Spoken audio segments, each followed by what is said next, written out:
Good morning, students.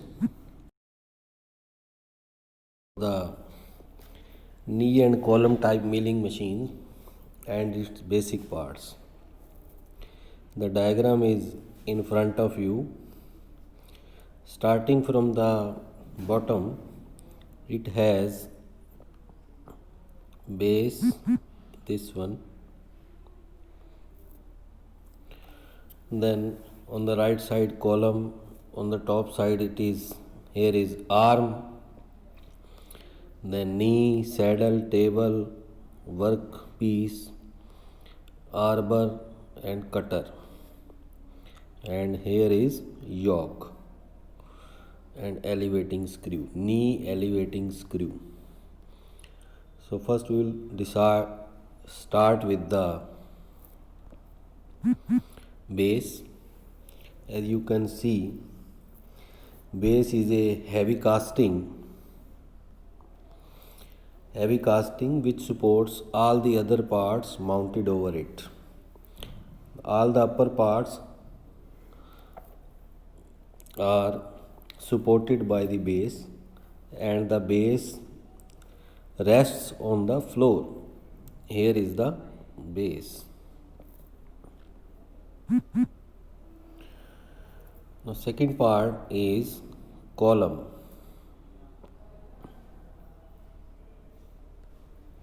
This one is column. It is the most important part of the milling machine.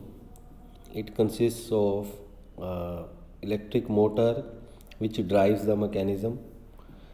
It also accommodates the transmission system and gear trains. It is basically a vertical member, this one, and is hollow from inside. The front side of the column is accurately machined, which carries guideways for the knee. Now third part is knee, this one. It is a casting or unit which moves on the front side of the column up and down with the help of a handle and this elevating screw. The movement of this knee can be manually or automatically. Now next part is saddle. Saddle is mounted over the top of the knee. It can move towards the column or away from the column as shown by the arrow. The top portion of the saddle is accurately machined and is provided with guideways for supporting the table over it.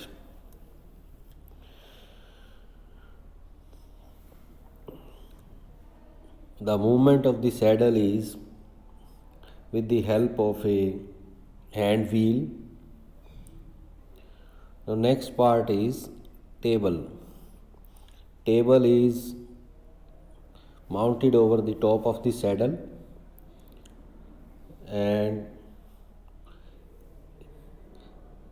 it can also be moved in a lateral direction with the help of a small hand wheel. The most important purpose of this table is to hold the workpiece firmly during machining. The next part is spindle, this one. It is a large shaft supported in bearings inside the column, having a tapered hole in front of it.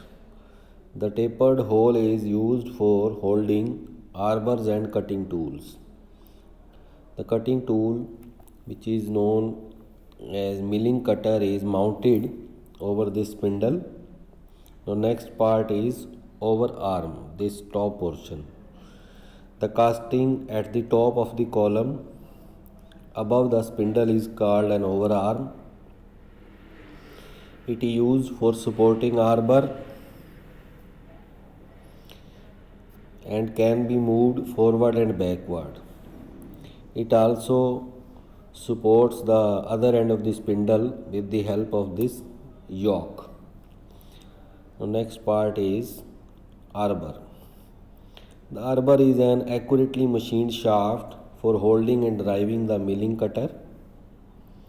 It has taper at one end to fit inside the spindle nose and has two slots to fit the nose keys for locating and driving it. The very thin shims are used for positioning the cutter accurately. The last part is elevating screw. It is located below the knee and it facilitates the movement of the knee in the vertical up and downward direction with the help of a motor, or it can also be moved manually.